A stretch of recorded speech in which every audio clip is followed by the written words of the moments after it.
Welcome, guys, to How the Frack We Got Here, a show that takes the news and events of the week and try to make sense out of it all. I'm your host, the most Will Buchanan, and on this show, we simply are all about the facts. There are plenty of news stations out there that simply want to do anything short but inform you. Here at How the Frack We Got Here, that's all we believe in. We go up to the left, we go up to the right, we go up to the middle of independence. We go after all sides because there's more than one side of a story to everything. And you need to know it all in order to actually formulate your own opinion. And that's what we try to do here at How the Frack We Got Here. Thanks for listening, and hold on.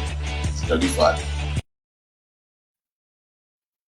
All right, guys. Today's date, September 13th, 2023, and this is How the Frack We Got Here. I'm your host, most Will Buchanan, How the Frack We Got Here. We do take the events of the week and try to make sense of it all. Before we get started, guys, we are a news podcast, since we try to be in the most reputable sense to where we pull the sources from award-winning journalism, not sensational news like your Fox News, The Blaze, wherever else that tinfoil has loved to go.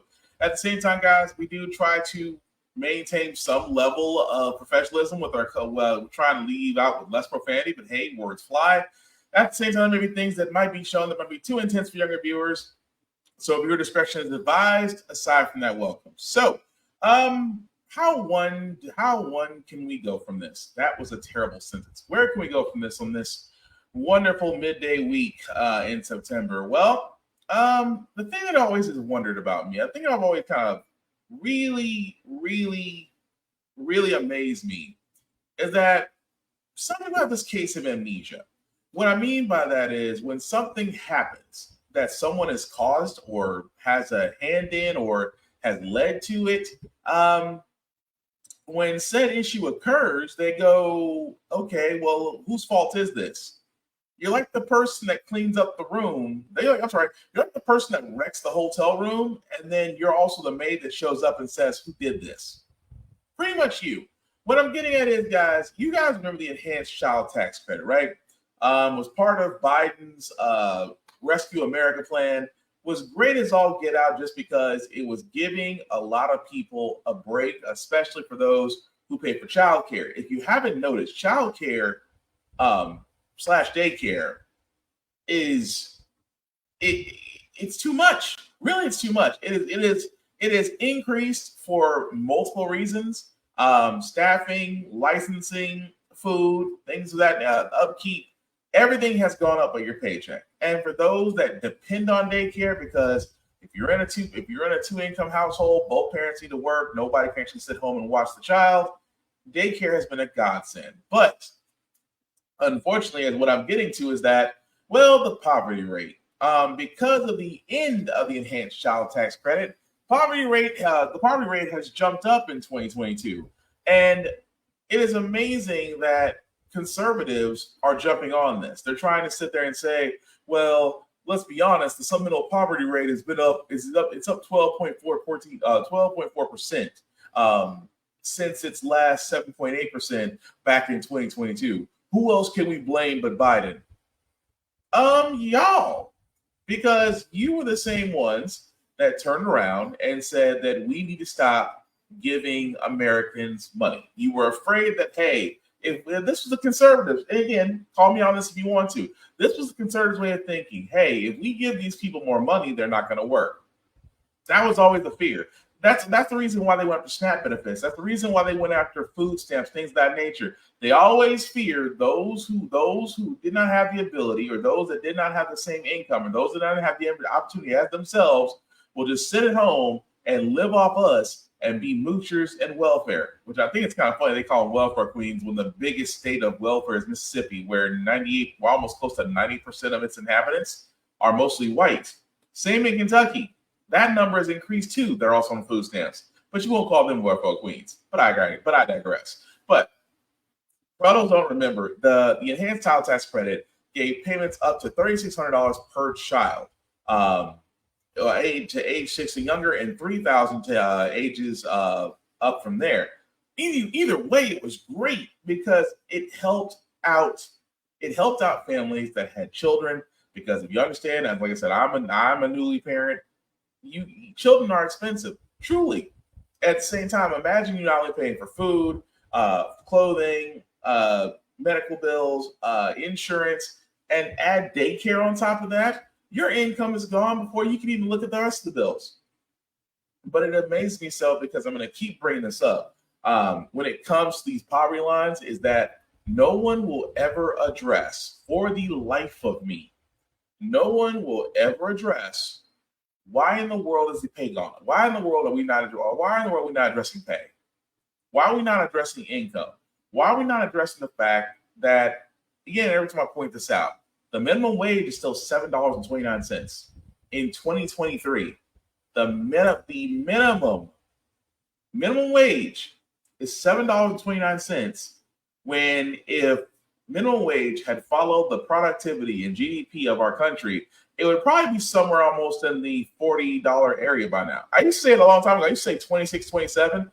I'm pretty sure, I'm not, like I said, I don't have the exact number. I'm just kind of rough balling it, but I guarantee it's somewhere in the $35 to $40 range by now for minimum wage. Because what a lot of people forget, minimum wage is the least you could earn but still support yourself, as in with a home, clothing, food, utilities. That was minimum wage.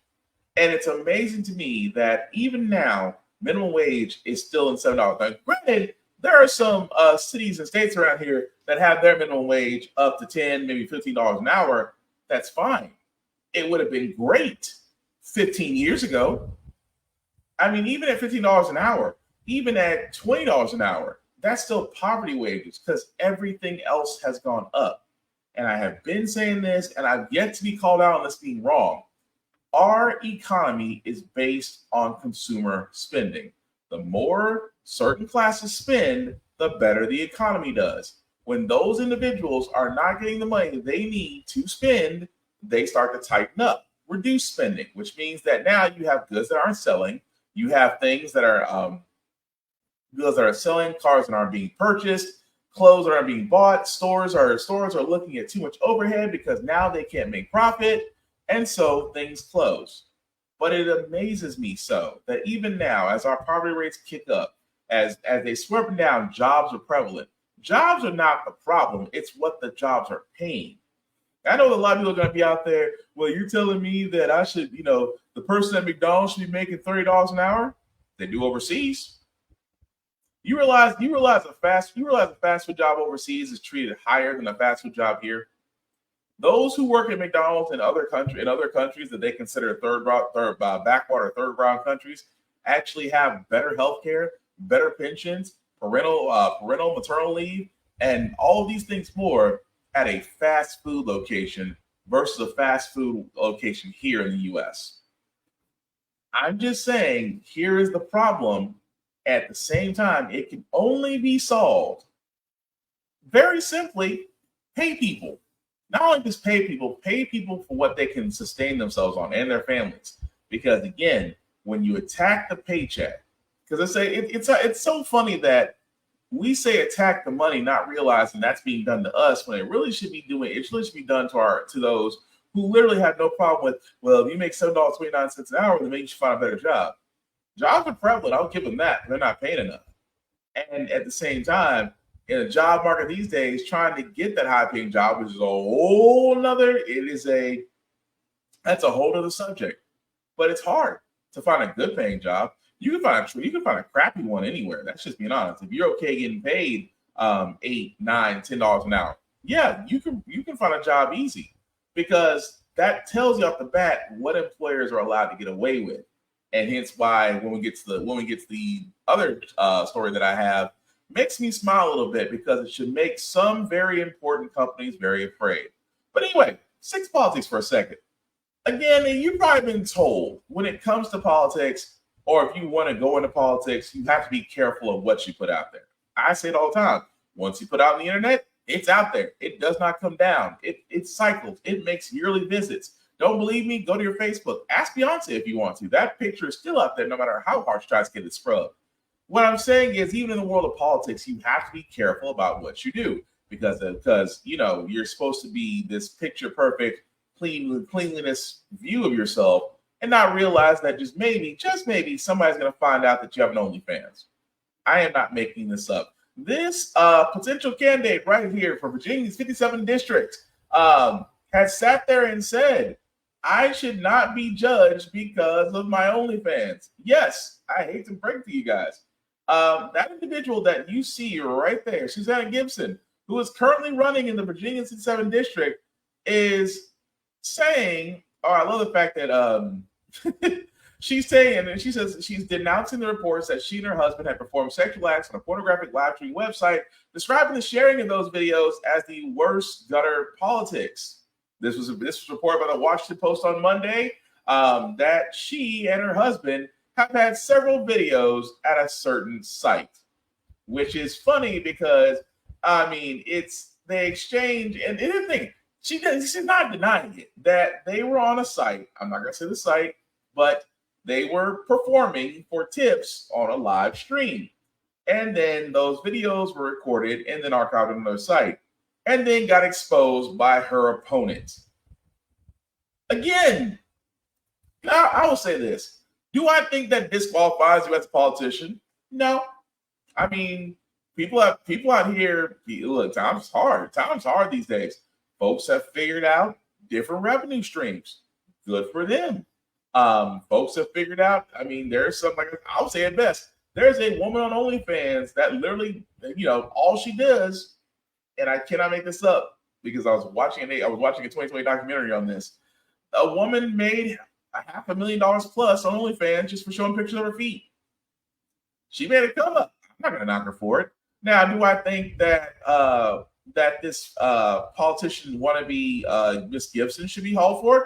No, I don't think she should be. But at the same time, this is what politics has gotten us to. Politics has gotten us to, oh, well, she did porn. She can't be qualified. Really? We just had a guy who was in office that was president that was he lied, he cheated, and he steal. And yet he almost got voted twice. Or will get voted twice if they don't get him convicted before the 2024 election starts. But do I think it's a problem? No. I think that, and again, this may be an unpopular opinion. I'm willing to sit on this hill and take the rock coming at me. So what if she performed acts and they got recorded?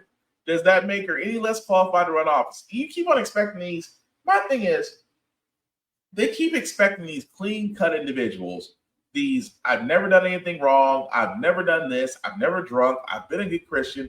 It's almost as if they have to be perfect to be considered, oh, well, these are the people that we should be running. No, I really don't. I don't trust that. Because anybody that's squeaky clean means that you did just a good enough job for someone not to find your dirt. That's all that means. If you're a flawed individual, okay. Now my thing is, unless she was doing Hitler-like things on this site, that's a little different. But if she's just being a actress, if you will, I still want to know her policies. I still want to know what she thinks. I still want to know her stance on something. If I'm living in the Virginia 57 district, I want to know what she's thinking. I can care less about the fact that, yes, you might have got caught. You and your husband might have been on a pornographic website. Apparently, it was very lucrative. But I still want to know what you will do. And that's the big thing that we get away from. Because whenever there's a scandal, it always kills me. Oh, well, he was caught with another woman. Okay, that's between him and his wife. They got to figure that out. I want to know if he's still going to run. Because a lot of people were like, oh, well, he cheated on his wife. Oh, well, he did this. Oh, well, she did that. They're disqualified from running. I'm going to say it like this. With the crop of conservatives that got through this bunch, and I say crop, I'm talking about your Marjories, your Lorraine Bobberts, your Matt Gertz. And that's just 3. There's more of them. It's like Sarah Palin opened the door for idiots like those to walk through. And they've been caught with everything, still holding office, which tells you the hypocrisy of it all. Now, again, if they were able to do that and still get in office, I don't care. If you have great things, and so what? You dress up like a clown and get on a site and get paid to do certain acts. I still want to know what your policies are. Because, again, I don't want in your life, we really should not be judging someone's choices. But at the same time, if you're going to go into politics, you can't, I've never seen a politician marry a stripper go to the White House. I've seen a politician bang a porn star and go to the White House, though. So the choice is yours on that one. But that's just one. And then you have those on the conservative side. What I mean by that is you have those that are still hopeful, but really don't know that they're at the end of the line. Tim Scott is one of them. Now keep in mind, Tim Scott is one of two black individuals that is really in the Republican Party, a senator himself, and he's running for presidency. The man is not married. The man is obviously trying to stamp every box of the typical I brought myself up by my bootstraps. I'm doing my 3 F's. I'm doing my faith, family, and then faith again for all those that don't know. I support the blue line. I think Black Lives Matter is a terroristic movement. He's checking all the boxes. But you know what's so funny? And I keep saying this all the time. Tim Scott is going to have the hardest time. He is going to have a harder time getting votes as a black man in the GOP than Nikki Haley will as a woman in the GOP when you got to face questions like this. One quick question, because it's been in the news a lot lately. Your girlfriend, you're not married. You saw the Axios story. You've seen the other stories. I mean, listen, I covered Cory Booker last cycle. Not a big deal. So why all this attention? Well, because some of my people playing stories to have conversations to distract from our rise in the polls, distract from our size of our audience. What we've seen is the poll after poll after poll says that the voters don't care, but it seems like opponents do care, and some media coverage where the opponents plant. It's okay. The good news is we just keep fighting the good fight. Make sure that America's better off today than it was yesterday, tomorrow than it is today. So, a little bit of lying. I mean, your polls really haven't jumped since your debate. You're kind of asking the Republican commission to actually change the rules around polling to benefit you. But aside from the fact that, Tim Scott single-handedly killed the George Floyd Police Reform Bill and actually killed the Voting Rights Act, but still believes he's a man of the people, mostly white people, I care less about his marital status. And that's the thing. The one thing I've never understood. If you're a politician, that you have to be religious, married, and obviously hold mama jeans. I don't understand it. I'm like, I can care less if your politician is single or married. That's just being nosy. I can care less. I want to know what his views are on certain topics, and I'll see whether or not I agree with him. Now keep in mind, Tim Scott doesn't have a snowball's chance in hell of getting the nomination. Not as long as Trump is still breathing. Actually, nobody on that panel of those 8+ hopefuls, including former Vice President Mike Pence, as long as Trump is around and is still collecting money, that man can walk into one debate and single-handedly win the nomination. He still could, because there's still a lot of idiots out there who will still vote for him. But Tim Scott believes that, the polls looking good. They're not. At the same time, it's like you are still fighting an uphill battle because you chose because you as a black man chose to run for conservatives, maybe because the bag was good. Hey, I said it all the time. Those were black conservatives. Look, I get it. You may not believe half the stuff you're saying, but the fact those checks and endorsements keep rolling in, good on you. You get that. That's between you and your conscience. Tim Scott's going to have to learn. Tim Scott is going to learn, I guess, like I said before, especially the next Republican debate, that it's really an uphill battle that you're not going to win. Nikki Haley's trying her hardest, but she's a woman, which kind of goes to the old adage: who's got it worse? It's almost like the who's got it worse situation in GOP. A black man trying to run to get the presidential nomination, or a woman whose name is not Nikki Haley is also trying to win at an all old white men's club. I mean, place your bets. My money's on Tim Scott not winning, but I think both of them are going to wind up losing anyway. But again, I care less about what the man does behind closed doors for any politician, whether it be man or woman. I want to know what their views are, because I think as Americans, we're just a little bit too damn nosy about whether or not, is everything going right in their house? Is she there? Is he there? Is he taking care of the kids? Is he being a good father? What the crap does that have to do if a man is actually going to push through policies that you actually prefer? Like I said, Americans are too nosy. But again, sticking with politics for a little while longer, this is the one thing I keep talking about when it comes to ageism in Congress, because we talked about Mitch McConnell getting factory reset 3 times. Honestly, if he gets reset one more time, they just might as well just go ahead and decommission him.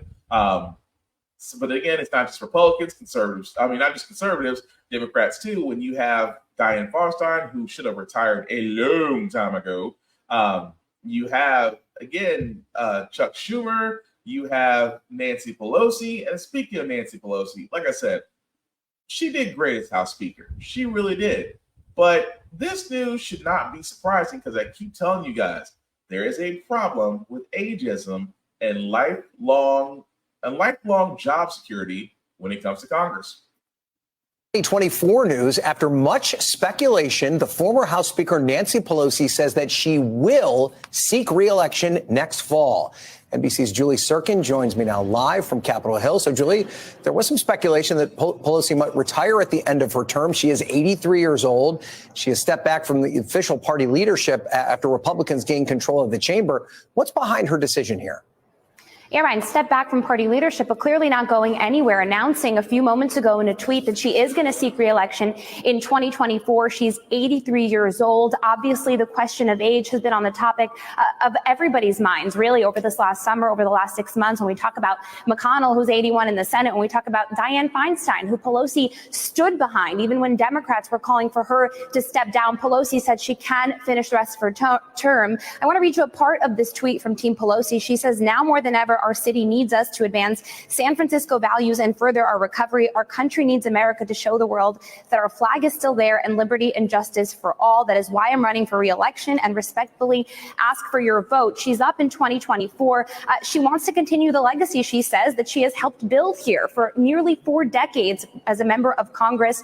As you mentioned, she did step down for Democratic leadership, ushering and heeding calls of Democrats and others who said it's time for a new wave of leaders. But famously, as she's now referring to herself as Speaker Emerita, she said that she will run for another term. You'll remember I was at the portrait unveiling she had at the end of last year, where she talked about her legacy, how she helped usher the passage of the Affordable Care Act, for example, her strong grip on the party in keeping Democrats together. Clearly, Pelosi, though she stepped down from her leadership position after her husband was assaulted last fall, wants to continue some of what she's built over the last 4 decades, really, telling Politico as well yesterday in an interview that she really doesn't want to see the golden age, she called it, of women who represented San Francisco to go away. She named retiring Senator Barbara Boxer, for example, who left at age 82 in 2017. She talks about Congresswoman Jackie Speer, who also retired last year from Congress. So just a stunning surprise from Pelosi at the urgence of allies and donors who have told her they want to see her running again. And now she's officially in.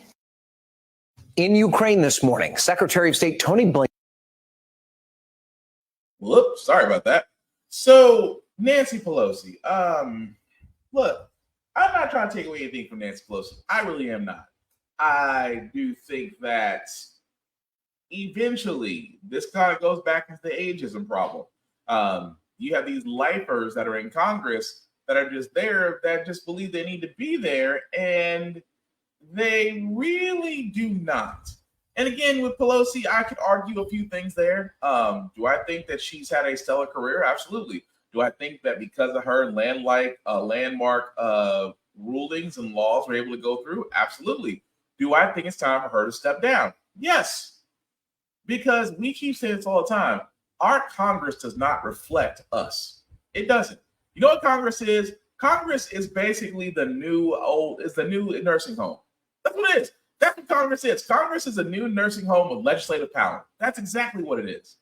At the same time, when you have individuals there who, again, have done a great job, but it's time for them to go. It is time to usher in new blood. It's time to usher in a Congress that is reflective of the American people. Because right now, that Congress is reflective of a Golden Girls sitcom that has been on for way too long. And again, I'm not trying to take it away from Pelosi, but there comes a time when she has to step down. Same time, Chuck Schumer, the time when he's got to step down. I would love to see AOC and Ilhan Omar and others of the squad and Cory Booker, the ones that kind of are reflecting what America is right now, those to step up in leadership roles. I would love to see that. But the problem is going to be back to voting. That, again, as long as people are getting voted in, they're going to be lifers, and the nursing home continues. Versus, although I really wish we could do this as people, we could literally just put a law forward that if we all vote on it and a majority of us agree, it automatically should become law. We already have 2 terms for our president to serve, 2 consecutive terms, and you guys sit one out. The same should be done for the House of Representatives and the Senate. You can serve 2 consecutive terms being voted in. After that, you guys sit one out. Oh, and age limits. It's like we gotta put a cap somewhere. It's like if we put a cap. My thing is, if we could put an age limit on when you can request Social Security, when you can request Medicare, when you can get those things, we have an age limit on those things that constantly keeps getting pushed back. But we have an age limit on those things. If we can put an age limit on supplemental income that you can get that you poured into all your life, how is it that we can't do the same thing for our representatives and senators? That we really need to actually put a cap on these things to ensure that, number one, they're going to be working, and number two, that they only have a finite amount of time in office instead of lifers. Like I said, it's not only on the Republican side, but also on the Democratic side as well. Because again, I think Pelosi and others, I think it's time for them to step down, really and truly.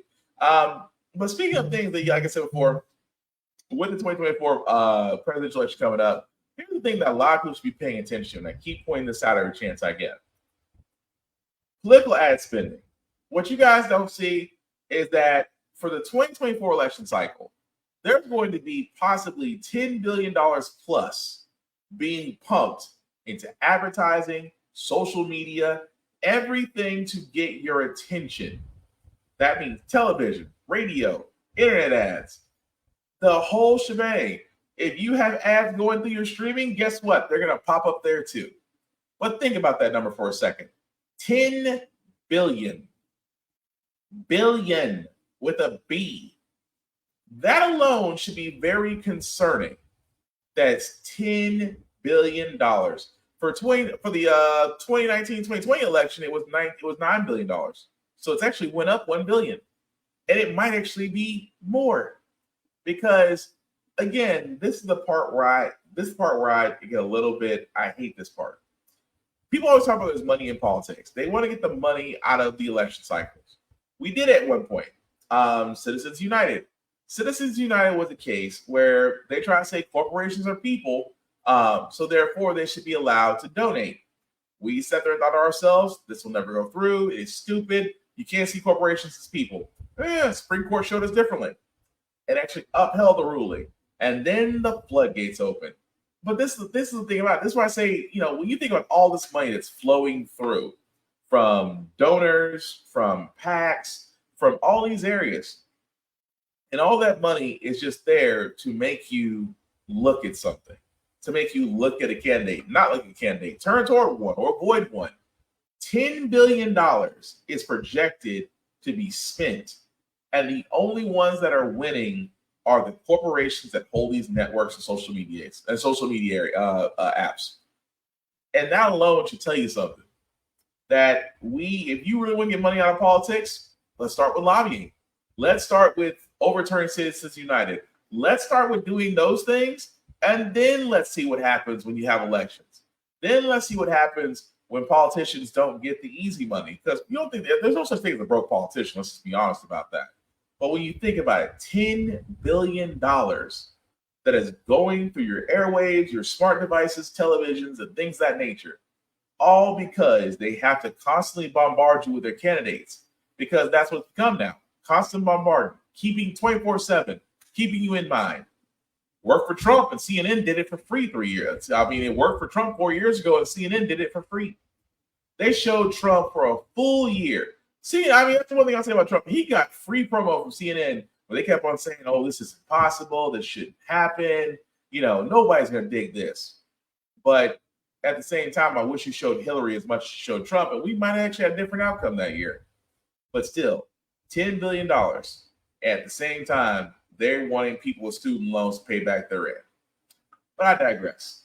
But moving along, guys. Unfortunately, this is something new in the world of gun laws and things of that nature. what this mayor is doing, you know what? I'm just going to play the video. Mexico is getting a lot of criticism over a new emergency order that suspends open and concealed carry laws in the city of Albuquerque. Now, this comes after a bunch of shootings there recently, including one that resulted in the death of a child. Take a listen.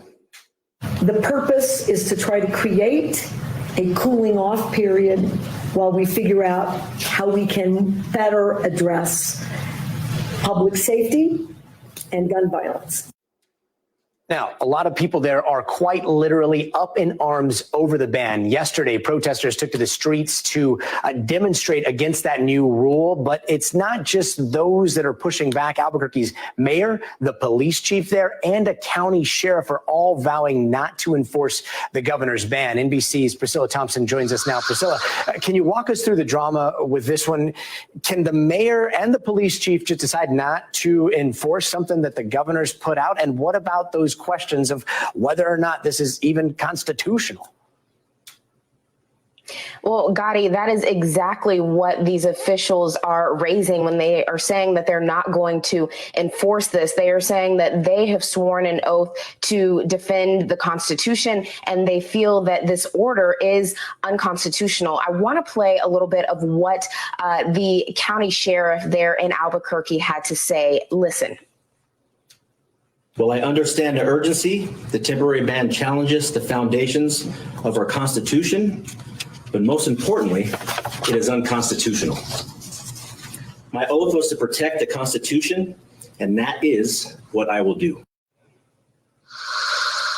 And he also said that he is concerned about potential civil liability for officers who do attempt to enforce this order, and also that those officers may be putting themselves at risk if they are approaching seemingly law-abiding, gun-carrying citizens and seeking to potentially take those guns or something like that. And so these are some of the concerns that we're hearing raised by law enforcement and officials in Albuquerque who are being asked to enforce this order. Gotti? And Governor Michelle Lujan Grisham, she's also getting backlash from people in her own party, right?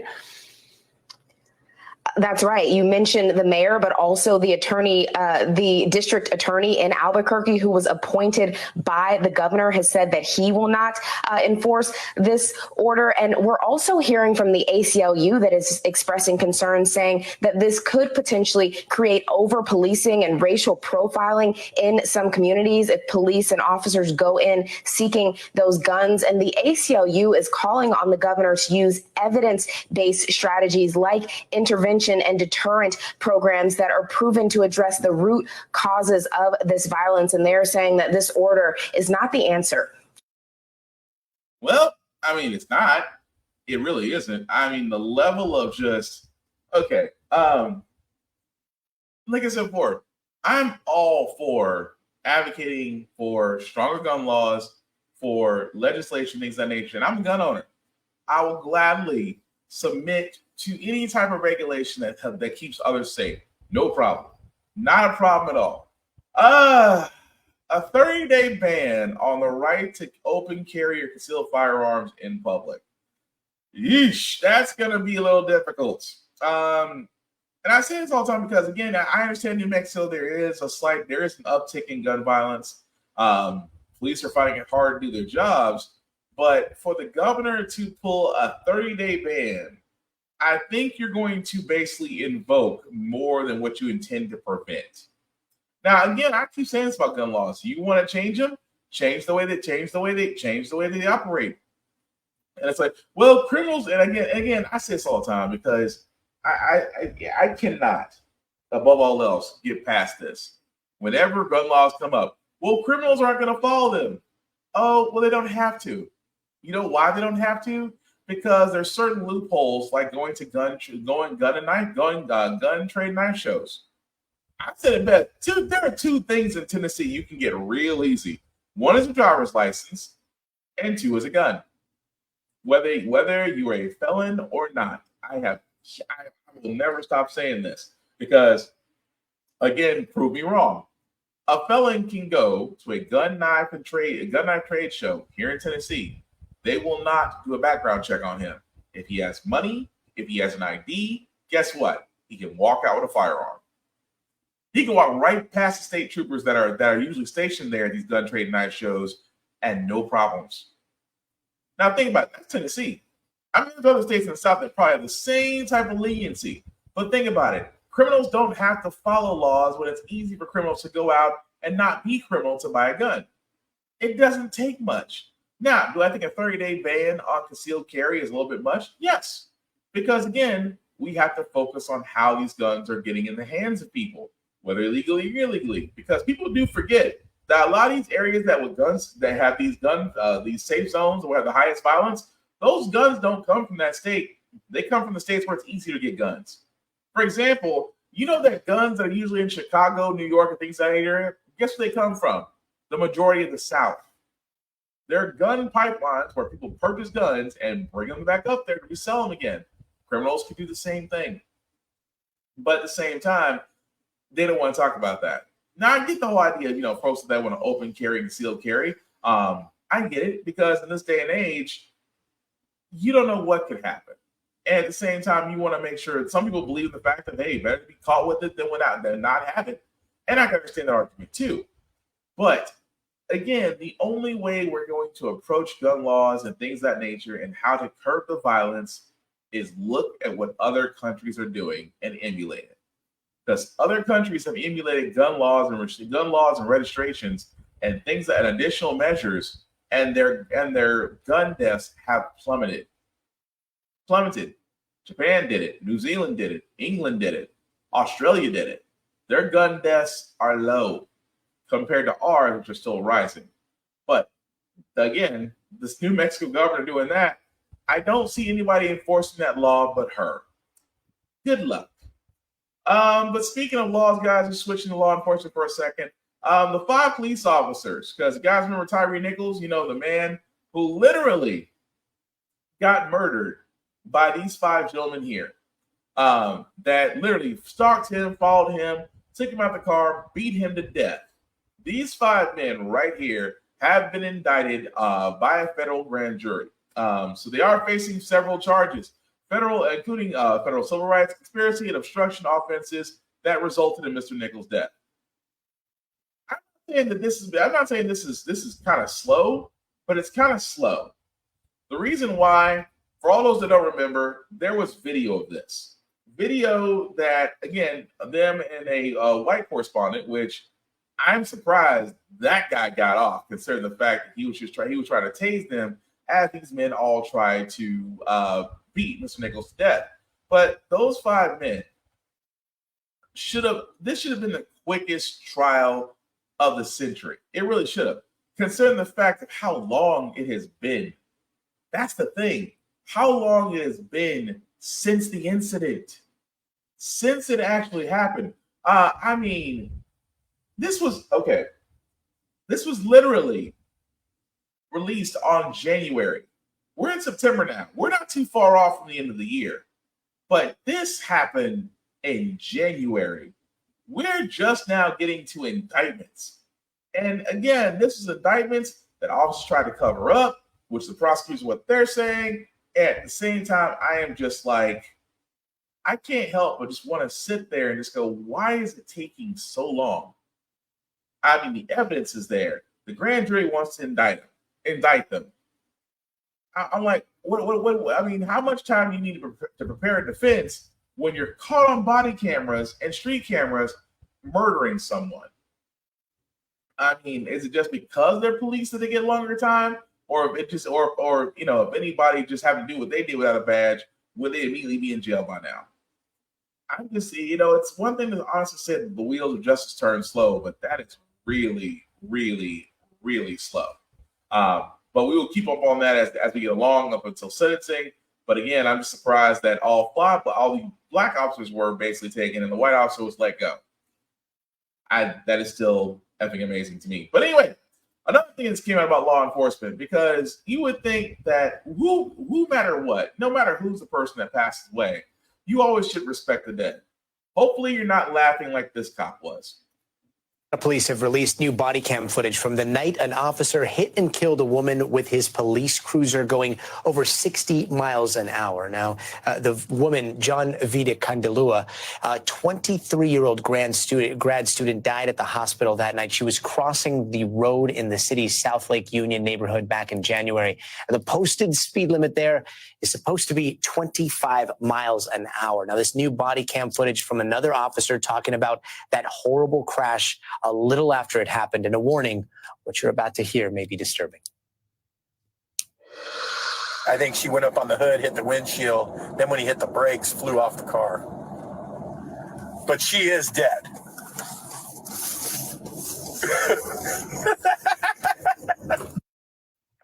That laughter there has gotten a lot of people's attention. The Seattle Police Department released the video after an employee raised concerns. The Department of Police Accountability says it's looking into it, and NBC News has reached out to the officers in the video and their union for comment, but we haven't heard back. Joining us now is NBC News correspondent Steve Patterson. Steve, so what else is on this video, and why is it being released now? Yeah, so it's being released by Seattle Police, as you mentioned, because of this whistleblower. This is really the only reason why we know anything about this. Apparently, according to a statement Seattle Police released, said that this was an employee just doing their job and in the course of the routine work, heard this conversation. It's a one-sided conversation inside that police cruiser recorded on a body cam that was apparently the officer didn't know was on or left it on beyond the scope of the time that he was supposed to be conducting what he was doing on scene. The employee hears this, they flag it up the pole essentially to the chief's office. And then because it's now in the accountability office, it has to be released to the public. And that's how we're able to hear it. What's on it, Gotti? I mean, it sounds awful, right? It sounds like a blatant disregard for human life, for the badge, for sense and sensibility, for protecting and serving, which is the oath that police officers take.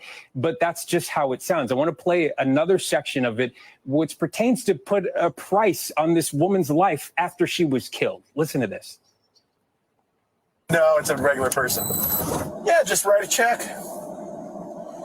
Just $11,000. She was 26 anyway. She had limited value. Now, it's important to say that this is one half of a two-sided conversation. We only hear one voice. He's talking to somebody else. This is a few seconds of a clip that could well be taken out of context. That is what the investigation is focused on. What is the context of what he's saying? Because there has been a statement released from this officer since this has all happened to say that no, what he was actually doing was mocking a conversation that would happen between two attorneys, sort of putting a price on her life, in essence, showing the injustice that he believes would come from a situation this tragic. But this is his word. It is still early, and Gotti, it is still under investigation. Back to you. Steve, what can you tell us about the officer that we hear talking there?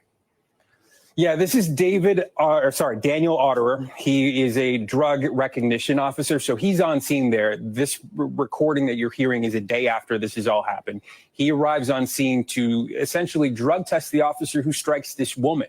And in doing so, sort of figures out in part of the investigation whether or not that officer was impaired. But he's also the vice president of the Seattle Police Officer Association Guild, which is one of the most powerful, essentially, police unions in all of the Pacific Northwest. He's on the other line, according to a document that was obtained by people looking into the investigation by a Michael Salon, who is the president of that guild. So these are two high-ranking people within a guild of officers representing thousands of police officers on the street. It's part of the reason why people are so worried about that department. Gotti? Wait, so the person on the line, do you mean the person on the phone with him? We know who that was? Yes, we do. It is Michael Solani. He's the president of the Seattle Police Officer Guild. We haven't gotten a statement. We've, of course, reached out to both parties. We're waiting on a response. And we don't know what was said on the other end of that line. I think that's so important to say as we're sort of digging into the context of all this and part of what will, of course, be under investigation as this continues. So let's think about something for a second. He's right. You need to hear both sides. But do we really need to? The man sat there and said, literally, she was 26. Yeah, it's right, check. She had limited value. well, the way she bopped, the way she hopped, the way she fell off when he speeded up. I'm sorry. There is not a defense in the world that's going to save that officer. Should that officer lose his job? Yes, absolutely. If you have no respect for the dead as a law enforcement officer, you don't need to be there. Matter of fact, the person that you're literally having a conversation with on the other side, again, you shouldn't be there. No matter what, as a law enforcement officer, you are supposed to have some type of dignity for the just recently deceased. Some type of dignity. But the fact that you're on your cam and sitting there laughing about it like it's funny, yeah, I don't want you protecting and serving. If you found that funny, I don't want to know your level of what else you'll find funny. I really, really do not. But we'll keep up with that story as it goes along. But honestly, that is an officer that does not need to be an officer anymore. Because if that's how he approaches things, I can only imagine what he would say. I can only imagine what he would do when the camera's not on. What he would do or say when the camera's not on. But moving right along, guys, because we have to go back to Florida because it's the current Hold My Beer champion of the South, a teacher in Florida who led an assembly that singled out Black students is resigning. What this person did is that this person, Anthony Hines is their name, had a assembly and singled out Black fourth graders and fifth graders, telling them to improve their school performance. Anthony Hines has submitted his resignation letter last week and quote unquote said, I appreciate the opportunity to work in Flagler County schools. As he's trying to say, he did not think through the nature of the assembly, which is supposed to set goals and incentivize the children. I don't know about you guys, but I've had my share. Like I said, I have a very big soft spot for educators. I do. Educators have a hard job. Educators have by far one of the hardest jobs in America. You're underpaid, you're overworked in overcrowded schools with children who have more power on their side than you do, and they know it. Parents who are trying to form coalitions tell you what you can and cannot teach their children, going after libraries to remove books about people in color and LGBTQ plus people, while you're simply trying to give the best educational experience to these young minds. I get it. I understand it. However, there are some teachers that don't need to be teachers. Like, for example, if your idea is during an assembly to point out black children, sit there and say, hey, you guys need to do better. That is not helpful. That is basically isolation. And that's the thing. And that's the thing that, some teachers understand that if you're really a teacher, you encourage all your students. You don't just sit there and decide to do a stand-up, knockdown moment of, hey, you guys need to do this, this, and this. I don't, it just doesn't work. Those are teachers that don't need to be teachers. Just like I just talked about a cop laughing at a dead body, laughing at a recently deceased woman. He doesn't need to be a cop. That person does not need to be a teacher. And I do not feel bad because they gave them the option to resign, which means that they can probably keep whatever pension they have. My thing is, they shouldn't be allowed to keep a pension. That pension should be taken away from them and give it to the kids. Give it to the kids for future college education. That, my friend, is repentance. But again, it's Florida. But a guy shouldn't be surprised because Tennessee, Kentucky, North Carolina, South Carolina, Florida, Georgia, Mississippi, Texas, the same thing can happen in any of these schools. And not say they're not happening, but imagine at these states, within those states, those schools could be having those same type of teachers there, and they wonder why education is a problem. But again, I shouldn't be surprised by that. Moving right along, guys. I told you this strike is getting closer and closer to D-Day, and the United Auto Workers are not blinking an eye. And I do mean this. Keep in mind, this is one of the biggest unions that cover the big three motor companies, GMC, Ford, and Stellaris. And you're about to tick off well over 150,000 plus union workers. Hope you guys are looking for cars anytime soon. 46,000 auto workers are getting ready to strike this week if their demands are not met by General Motors, Ford, and Stellantis. The union is threatening a walkout in multiple states if they do not reach an agreement on higher wages and benefits with the companies. Their deadline is midnight Eastern time on Thursday. If the strike shuts down production, it could cause a spike in vehicle prices and a shortage of American-made cars in as soon as 2 months. For the latest on the talks with the big three automakers ahead of a potential UAW strike, we're joined now by Ford CEO Jim Farley. Thank you so much, Mr. Farley, for joining us. We'll get to the talks in a moment, but first, Ford will be unveiling the 2024 Ford F-150 tonight ahead of the Detroit Auto Show. Tell us a bit about that and what it means for your company. Well, the F-150 is the most popular vehicle in America for 41 years and the most popular truck for 46 years. On revenue alone, it's larger than the entire size of Starbucks or Netflix. So it's a huge business for not just Ford, but our economy. I think we're going to end the tailgate wars with a very creative solution. Our hybrid F-150 can power your house for 7 days and get better fuel economy too. So we have a lot of new technology. Sounds impressive and very exciting, but I would have to imagine that a lot of your attention at this particular moment is on this potential strike. Just break down for us where things stand at this hour on the negotiations between the UAW and Ford. Are you any closer to reaching a deal? We're really in the heart of the negotiations now. We're about 48 hours until our contract expires. They're just about 2 days. This is really negotiations for the future of automotive manufacturing in the U.S. We are putting forth an offer today that's the most lucrative offer in 80 years working with the UAW. Large pay increases, top 1% health care. We're going to be, we have profit sharing. We're going to be adding inflation protection. We're going to be getting rid of all the tiered labor. Our team gets 5 weeks of vacation. They get another 17 days off. A lot in the offer, but this will be the most lucrative offer and will require a lot of belt tightening at the company.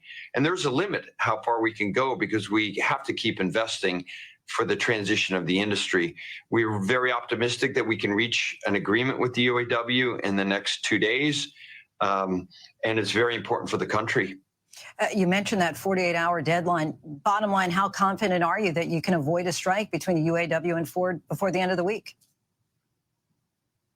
Well, rhetoric aside, it's time for us to come together. We put in our first offer a couple weeks ago, and we still haven't found the right deal for both sides, but we're still confident that we can reach a deal because it is so important for the U.S. economy and for our country, and for, of course, those 57,000 workers. We're the most committed to the UAW, so it's critical that we find a deal, but there is a limit, as I said. We're not going to mortgage our future. And what about the union demand on reinstatement of pensions for new workers or their calls for a 4-day, 32-hour work week? Are either of those still on the table? I think they are from the UAW standpoint, but we can't have a sustainable industry working 4 days a week. Look, we've been very profitable as a company. We're returning from profitability. We didn't go bankrupt. Many of our competitors did. And now we've built this very competitive, profitable company. We have more work to do on that, by the way, on cost and quality. And we want everyone to benefit from that. But we also have to invest in this huge transition to partial electric future, $50 billion in Ford's case, and we need the profitability to invest. According to SEC filings, you received nearly $21 million in total compensation in 2022. In comparison, the median total compensation for Ford employees was about $75,000. That's a 281-to-1 ratio. Do you think that gap should change? Well, I think, first of all, my job is to add value to the company and to make sure all of our workforce is handsomely rewarded, that we all benefit in growth. And yes, that's, at all levels of the company, we have to be competitive. But my goal is just totally focused on making sure we have a vibrant future for everyone, especially our factory workers. My grandfather was an hourly worker for Ford. And we want to make sure everyone has a future, but we have to be competitive. Talk about the potential cost to your company and to the American consumers if a strike does go forward. What kind of impact could that have? It would be devastating. Our supply base still hasn't recovered from COVID. We have a lot of vulnerable suppliers still. We have so many communities that depend on Ford in Michigan and Ohio and all over the upper Midwest. So this has a huge impact. Any kind of significant outage would. Ford has not been on strike since the mid-'70s. We've always worked through this, and that's why we committed to the UAW. The impacts of a strike, especially a long ongoing strike, multi-week, multi-month strike, would be devastating for the U.S. economy. Ford President and CEO Jim Farley, we thank you so much for your time. Really appreciate you coming on the show. Okay, so let's cut through the BS that we just heard. Yeah, it was BS because this is what they always do. They always get the CEO to come on there, and he looks so out of touch. I mean, the F-150 is clad here. You see the Ford background in the back. You see the Ford in the background. I guess you can see it's a Microsoft background, but again, it's this view of relaxed, of control. At the same time, I love when that journalist sat there and said, "You made $21 million in compensation last year. What most Ford workers could make is up to $75,000. Do you think they should be paid more?" CEOs, you have a wonderful opportunity right there. You could have sat there and said, "Yes, I do believe they need to be paid more. I do believe that we need to pay them. We need to pay them more so they can sustain themselves to where they're not having to work 2 jobs, to where they can take care of their families. I believe we should do that, and I believe Ford owes it to their workers." It's what he should have said. But what did he say? Oh, well, we're in a competitive market. There were literally 3 automakers. 3. You, GMC, and Solaris. What competitive? Most vehicles. Have you seen the vehicles that are on these car lots and at dealerships? Most vehicles can be anywhere between lowest is 45, maybe mid-grade is 55 to 60, high end is 75,000 and up. Who are you competing with? All you guys' car prices are the same. But at the same time, the Union Auto Workers is a union that you do not want to tick off. Because I don't know what it is with these CEOs. Do you have shareholders that you have to account for? Is there money somewhere that you believe that no matter what you have to defend as if your life depended on it?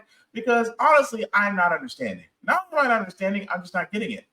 Because the simple fact of the matter is, what are you defending so bad besides your paycheck? Because the CEO, because again, the worker to CEO ratio in the US is number 1 in the world. Number 1, and the number keeps growing. It used to be at one point, we were 500 to 1. For every 500 employees equal up to 1 CEO. It is 10 times that now. Actually, scratch that, 20 times now, 20 times more than that by now. And I love the fact that he's going to say, I mean, he had a wonderful opportunity. Could have sat there and said, you know what? I believe that they should be paid fairly and equally. Because what CEOs don't realize is that for a lot of people out there, I don't think you want to test the waters. I don't think that you want to test the waters. I don't think you want to go, I don't think you want them to go on strike. Because again, when they go on strike, you don't benefit.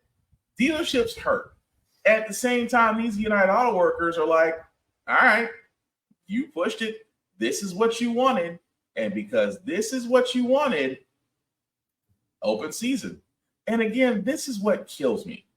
That the simple fact of the matter is, you get individuals out there that literally and figuratively think this is okay. Think this is completely and utterly okay. Even more so, some people believe that, if you've heard this CEO recently, this guy, who in my opinion,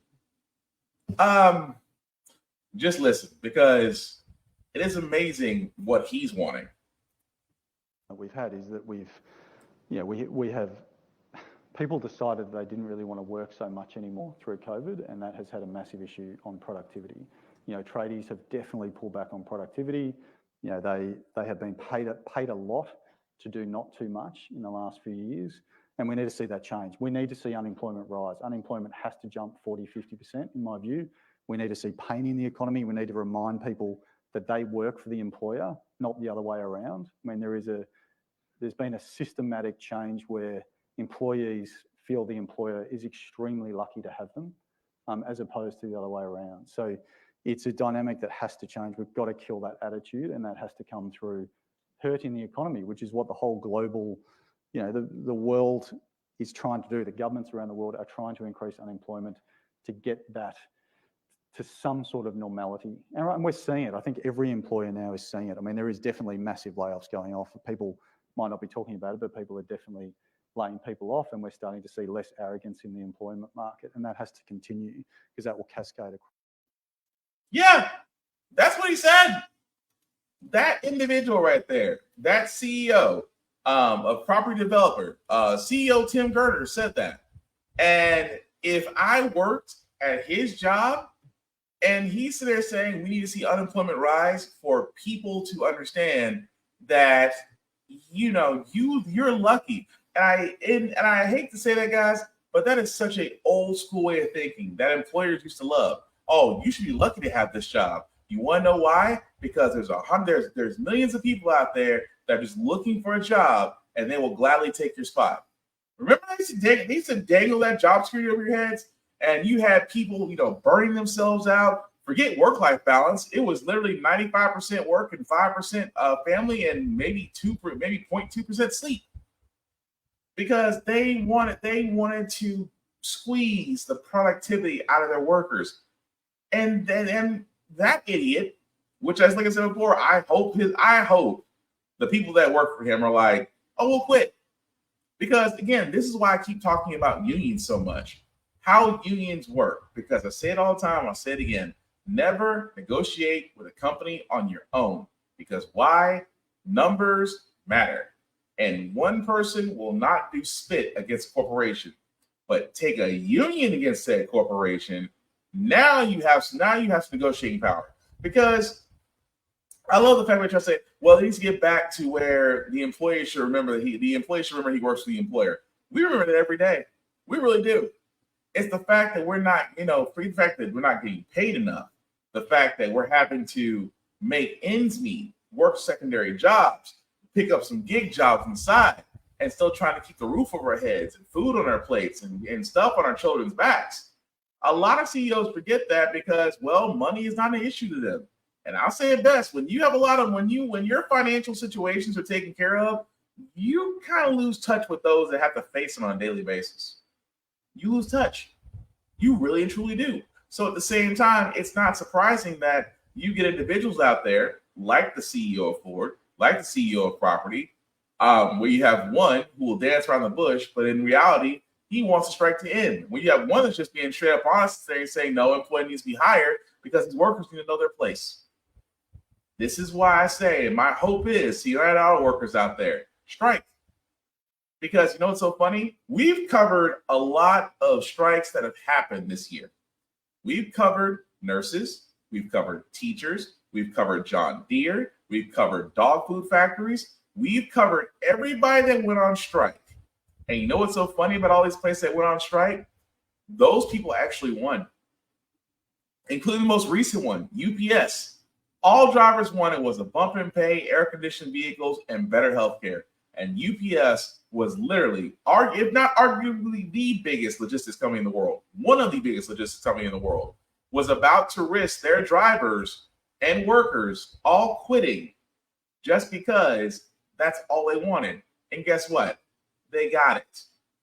So you don't think that of all the strikes we've covered, nurses got what they wanted, teachers in certain areas got what they wanted, gig workers got what they wanted, those in the service industry, especially California, got what they wanted. Do you not think for 1 second the United Auto Workers Union will not get what they want from the big three? They can sit there and bluff strike all they want to. But there's only one. But again, like I've always said before, and I'll say it again. If you want to get the employer's attention, you have to attack the bottom line, attack the money. If you attack the money, you have their attention. Because again, these are CEOs that have gotten to the mountaintop and don't want to come back down. And as me and a former friend, you sit there and say, once you've had steak, it's hard to go back to that. It's hard to go back to that ramen you get from Walmart. That's all I'm saying. But moving right along, guys, again, in the world of business, which I find so funny because these business people are always supposed to be smart, making business decisions, all this stuff. You remember you used to go to a place like McDonald's, Arby's, those fast food joints, and they wanted to self-serve. They wanted to self-serve you because they're trying to cut down on jobs. They figure they give you a cup. They put a Coke station over there. You can fill up your own drink and refill it, and you can do that. Well, McDonald's has decided to eliminate self-service soda stations at its restaurants. So by the year 2032, you'll basically have to pay for refills. And again, this is why I can say when it comes to business decisions, this is probably the most dumbest one out there. Because again, they're trying to find ways of cutting costs. Because the one thing about business has always been above all else. They have this one little rule. It's always about profit. It's always about the bottom line. Make the bottom line extend however you can by any means necessary. So what I mean, does that mean you'll cut CEOs' pay and top executives? No. Does that mean you'll cut bonuses and you'll cut a monthly quarterly profit sharing? No. Will you cut down on shareholders and maybe rein in who can actually own stock? No. So what are you going to do? We're going to tell customers that they can only get 1 cup per meal now. This is why I sit there and say it's crazy that I'm not saying the brick and mortar stores like Circuit City. There's a lot of them, but let's just say Circuit City because it's a national brand.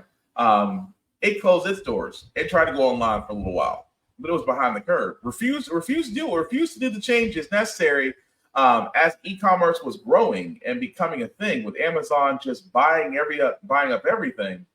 That they refused to grow. And now McDonald's, which did champion for a little while because that dollar menu was saving lives. That dollar menu for the longest time gave McDonald's probably its biggest net profit in a very long time. And now, because let's be honest, every fast food is not cheap anymore. I'm sorry, at this point, you're better off just going to the grocery store, paying their prices because if you think you're gonna get a meal for like less than $10 at Walmart, at less than $10 at McDonald's these days, good luck, or anywhere for that matter. But again, as folks, again, like I point this out, there's a correlation here. As folks do not have the money like they used to, and they're tightening their belts, so do restaurants are going to feel the effect of less and less patrons going to them. And instead of McDonald's, because their whole thing is about making profit, turn a quarter, they refuse. They do the most asinine thing. You shoot yourself in the foot and reload. Not surprised by that, but I feel like McDonald's is going to change their mind once they realize the bottom part of all this is not going to be what they think it's going to be. I'm just saying. But a little bit more, a couple more news stories, guys, before we do get out of here. I got to say this one just because, number one, wow. Because this is politics related because Matt Gaetz decided to say something, and I did not think it was going to happen because Republicans have been screaming about this for the longest time. And of course, 15-time attempt person, Kevin McCarthy, has said nothing. Well, Matt Gaetz decided that he's going to say this on the public floor. This very floor in January, the whole world witnessed a historic contest for House Speaker. I rise today to serve notice. Mr. Speaker, you are out of compliance with the agreement that allowed you to assume this role. The path forward for the House of Representatives is to either bring you into immediate total compliance or remove you pursuant to a motion to vacate the chair. We have had no vote on term limits or on balanced budgets as the agreement demanded and required. There's been no full release of the January 6 tapes. As you promised, there has been insufficient accountability for the Biden crime family. And instead of cutting spending to raise the debt limit, you relied on budgetary gimmicks and rescissions so that you ultimately ended up serving as the valet to underwrite Biden's debt and advance his spending agenda. Mr. Speaker, you boasted in January that we would use the power of the subpoena and the power of the purse. But here we are 8 months later, and we haven't even sent the first subpoena to Hunter Biden.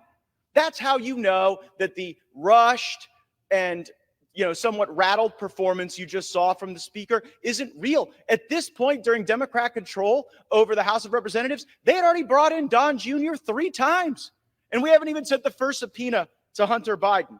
Power of the subpoena and power of the purse. Only thing the 118th Congress is known for at this point is electing Kevin McCarthy speaker and underwriting Biden's debt. And unfortunately, there's only one of those things we can remediate at this time. Power of the purse. Our leadership right now is asking us to vote for a continuing resolution. A vote for a continuing resolution is a vote to continue the Green New Deal, a vote to continue inflationary spending, and in the most troubling of fashions, a vote for a continuing resolution is a vote to continue the election interference of Jack Smith.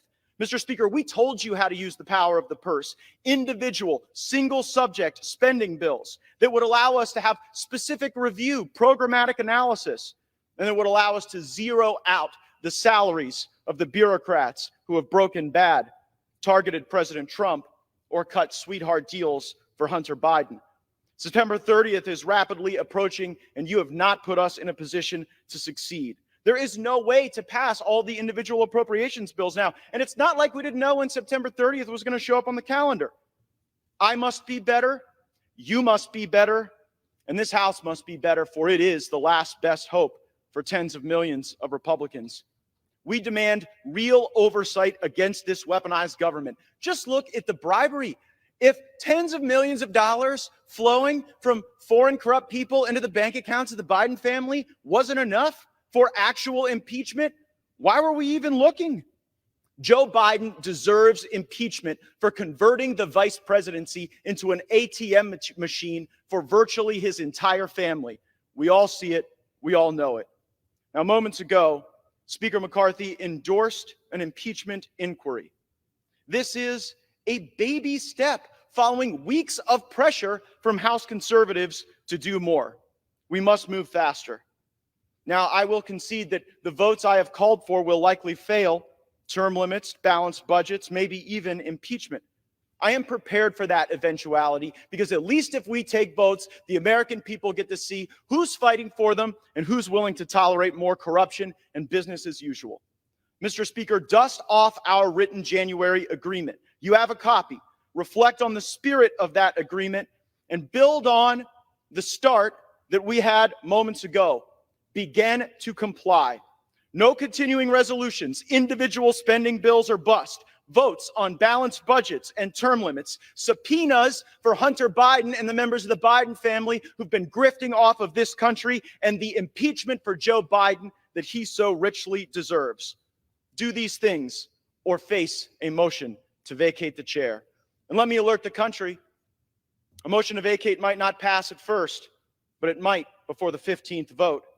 And if Democrats bail out McCarthy, as they may do, then I will lead the resistance to this uniparty and the Biden, McCarthy, Jeffries government that they are attempting to build.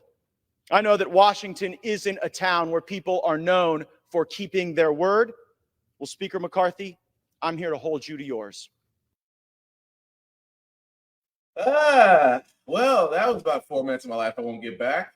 Yes, this man, Matt Gaetz, who I'm surprised the man's not in jail, considering the fact he's got his own illegal issues, has sat there and laid the gauntlet, has sat there and said, House Speaker McCarthy, either you begin to impeach Biden or we will get rid of you. Keep in mind, guys, this all stems back from when the 118th Congress is being sworn in, and Kevin McCarthy had to be put up 15 times to be elected House Speaker.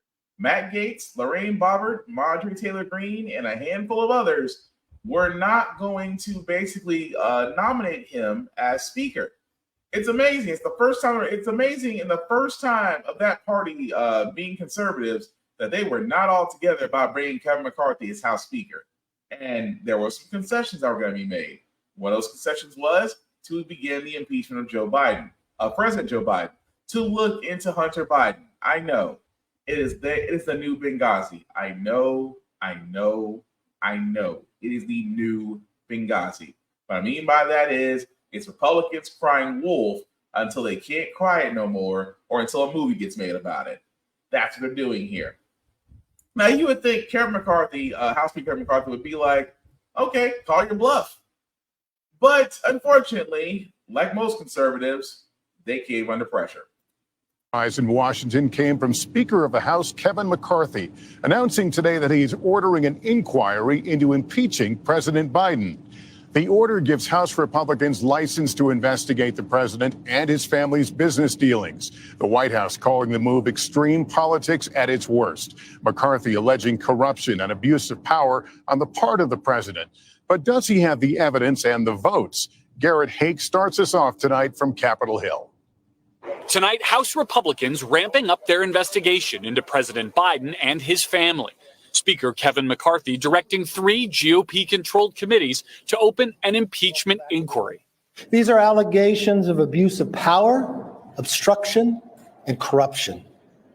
And they warrant further investigation by the House of Representatives. House Republicans have alleged that the president has profited off the foreign business dealings of his son Hunter and lied about it, but have provided no direct evidence to prove those claims, which the White House has denied. There is no evidence of wrongdoing by President Biden because President Biden didn't do anything wrong. But Republicans believe elevating their investigations to an impeachment inquiry is necessary to overcome what they say is White House stonewalling in their various probes. There's enough smoke. There may be a fire there. So I think this is the logical next step. That's what leadership looks like, and it's absolutely the right thing to do. Democrats tonight rallying to the president's defense, accusing Republicans of seeking revenge for the 2 impeachments of Donald Trump. This is an illegitimate impeachment inquiry. Period. Full stop. Some openly mocking the GOP effort as unserious, without evidence or a full House vote to support it. Oh my gosh, it's devastating. Ooh, don't do it. Please don't do it. Oh no. And tonight, the committee chairman leading the inquiry says his first step will be pursuing bank records for Hunter Biden and the president's brother. You know what? I kind of agree with Senator John Fetterman. Ooh, go ahead and call your inquiry. I mean, keep in mind, the conservatives' inquiry on a lot of things right now is like, 0-6 at this moment? They were after Hillary. Oh, you're responsible for Benghazi. Hillary, after 15 hours. 15 hours, that woman was being interrogated, and she's bored. Trump couldn't even handle 30 minutes in a room with one investigator. And and let's not forget Hunter Biden. Oh, how they want. Oh, the president's protecting his son. Oh, the president is using them at White House as an ATM. Where's your evidence? Because is it a smokescreen? Absolutely. Is it annoying? No question. And this is what I kept saying, is that this is what this conservative Congress wanted. They wanted to disrupt and they wanted to get back. They want to get back because their former failure in chief got literally he was brought up to literally be indicted and was almost impeached. He got indicted twice. Granted, impeachment didn't happen. Republicans bailed him out. But now Republicans are going to be like looking at Joe Biden. Oh, we're going to get you too because they got our president. They got our president. Even though none of them say Trump. Trump's like the Beetlejuice of the political world right now. You say his name 3 times, he shows up. The thing I'm getting at here is, and I'm telling you all this from a voting standpoint, because elections are going to happen. I know in Tennessee, theirs is actually happening as of tomorrow. But as elections are happening, as the presidential election is going to be coming full steam next year, and then the year after that is going to be the midterms, to where the House and Senate, we're going to look completely different, hopefully. This is why I stress so very much. Please look at the candidates, deep dive them, see what their policies are. If they're not for you, don't vote for them, but find the candidates who do. Or if you feel like you could run for office, run for office. People have done that in the past. Why not? I am simply saying at this point, don't do anything. Inactivity has never led to nowhere. But if you haven't noticed, this Congress that we have right now, with Trump, who believes he may get back to the White House, it's still crazy how he got there in the first place. this just goes to show you that as American people, we must do more than just vote. We must act. Otherwise, Matt Gaetz and Marjorie Taylor Greene are going to be the face of what people outside America see. And I'm sorry, I do not want to be represented by two of the biggest idiots this side of Fox News. That being said, guys, I want to go move on to our Feel Good segment because usually how the Frack got here, we do cover a lot of things that are doom and gloom. Sometimes they lose faith in humanity, but hey, it's Wednesday, it's hump day, tomorrow is Friday, which is Thursday. I don't leave you guys out with some good vibrations. And again, I love the fact that when teachers get honored, like I said before, very special place in my heart for educators. And this woman is no exception. We need to talk to Mrs. Yonks. Can you guys show? There she is right there. Hey, Miss Yonks, Erica Yonks, is that you? Hi. Hey, it's Michael Strahan. You know, we have a surprise for you out here on set. So we have a couple of friends that are going to help you out. Lara Ray, can you bring Miss Yonks out here? Absolutely. Ms. Yonks, get out here. Hi. Hi, welcome to GMA. Hi, I'm happy to be here. Hi. As you can see, Ray is very happy. This is our new mascot. Nice to meet you. His name is Ray, and I'm Lara. Hi, Lara. And Ms. Yonks, we heard all about the amazing work that you do as an art teacher at Martin Luther King High School here in New York. Right. I'm going to hold your hand because we're going to walk into the studio right now because I know you thought you were here for an interview. Yes, ma'am. But this is actually just all about you. So go over here, and I want you to see what we've done for you. Do you recognize anybody? Come on, Ray. Your family is here. Your students are even here to celebrate you. Good to see you. Hi, nice to see you. I see some tears. There. Yeah, tears there. And you know, you're here. You're happy because you see everybody here. Everyone here and all your students know how special you are. Thank you, but we want America to know how special you are. So take a look. Art teacher Erica Yonks is more than just an educator. It's like you actually had a mom there. Her students just call her Mama Yonks. Even if sometimes you feel a little sad, you walk in there, she greets you with a smile, and it's like one of those warm smiles where like she's giving you a hug, you know, and you just feel safe with her. I see the art room similar to a kitchen in a home where the warmth happens, the nurturing, where people collect, come together. The community she creates is palpable here at Martin Luther King High School for Law, Advocacy, and Community Justice, a Title I high school in New York City. Our students are motivated, they're excited. We noticed their needs and we want to be able to meet them. And Ms. Yonks always is so in tune, and students feel comfortable coming to her, speaking with her. The youngest fan of the 45-year-old mother of two, her 9-year-old. My mom is kind, generous, and if you come into her room for the first time, she will always welcome you, but she yells. And as if her heart weren't big enough, a cabinet of free supplies sits open in her art room for anyone who needs them. Go ahead and pick your teas. Her compassion getting even the quietest teens to open up.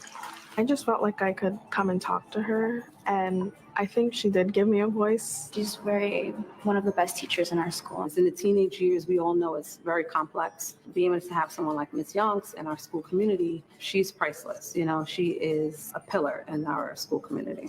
Come back and visit me in the art room. Now, we've been calling you Miss Yonks.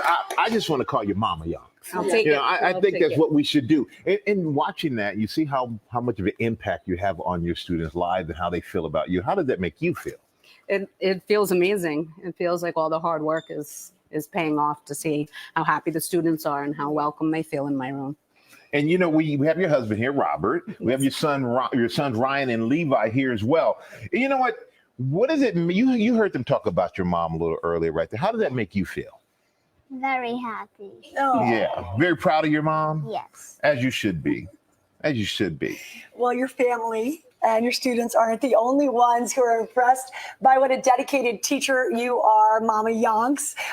Donors Choose, the organization that helps public school teachers get donations for their classrooms. They heard about the great work that you do, and they wanted to help. And so we got Ray to help us with that. Ray, come on out here. You've been funded $5,000 Donors. Thanks to Donors Shoes for your classroom, for the project. Mommy Youngs, I have to ask you, how much will that help you in the classroom? What will you do with it? That's going to be able to supply some sketchbooks for the students, some art pencils, some high quality materials, some feminine products, snacks, everything. And we know that your closet's always open, so spend away. Yes, thank you. Wow, thank you, Donors Shoes. And you got, we know you love your wife. We know you love your mother. Do you think she deserves a vacation? Yes. What? Yeah, I think so. Yeah, yeah,